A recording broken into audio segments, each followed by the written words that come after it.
These last 4 poems are linear in terms of time. The last 4 years of my life have been exceptionally challenging. A lot of things have happened, including deaths in the family.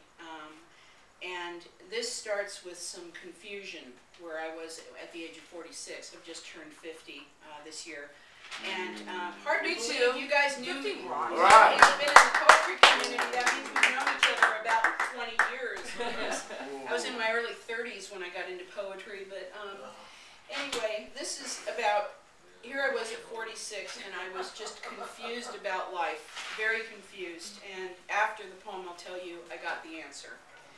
This is called My Life as a Guest Soloist with the Pejorative Chorus. It's an odd place to find oneself, stuck at measure 46. I am still listening attentively for something, anything remotely melodic about me from my father's baritone. This is unlikely, he admits to me, because he is tone deaf to a daughter's need to understand that she is cherished. He can't help what he is, he says. He can't tell her that she deserves better. He knows she does, but he just can't tell her. He has 3 daughters. All of them sing beautifully. None of them think she is beautiful. None of them can imagine being asked to perform a duet. Instead, there's the countertenor of the family counselor who heard my practice sessions for 6 months, during which I listed the entire Kirchhoff catalog of griefs and concluded that so many of the bassos profundo in my life didn't seem to care about what happened to me. I left his studies to do chemo for 4 months. Never once did that counselor call me to see if I was okay. Would you call that dissonance? Yes.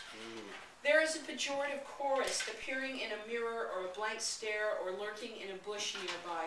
It is as raucous as Stravinsky on a tear, as dread-inducing as Alban Berg's boring quartet. It is a counterpoint to any girl's guardian angels. It isn't kind. Here's the serenade. Put your game face on. Game face? I'm not really good at that. If I put on my best game face, I'll get nice basketball face, Amelie, but this is soccer practice. Which I suppose is better than, thank you, Mr. Frank, from the guy at the fast food window, or so, Amelie, I hear you're finally a recognized breed with the AKC from any given random boy soprano from my school years. Such harshness. So many voices, a lifetime of vignettes. There are times when John Cage's silent piano piece, 433, in which the performer sits before the keys and does nothing for 4 minutes and 33 seconds, is the best lullaby I've ever heard.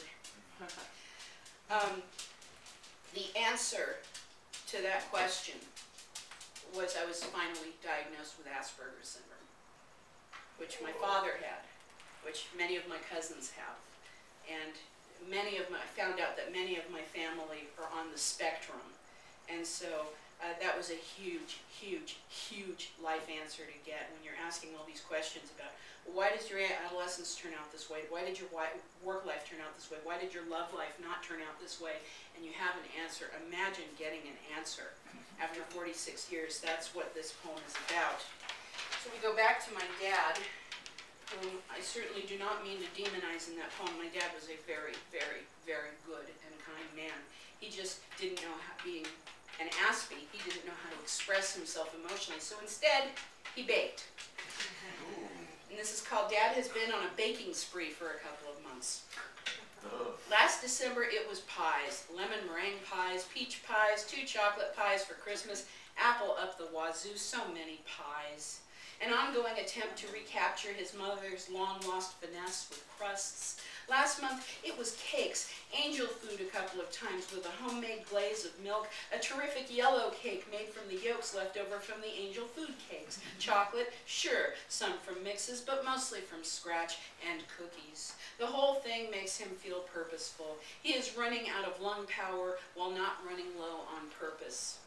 He mends the house, got the facade front back up after 2 years, built some steps into the garage to make it easier on my mother's knee, fixed the blinds in my room because he can't fix what's busted inside of me these days, and he can't fix my sister, whose husband told her as he soaked the shadow to his feet, I won't be married to a woman with cancer anymore, and I don't want to be a father to our daughter anymore. He flew out the window. My dad can't fix my sister's health, but he can fix her window.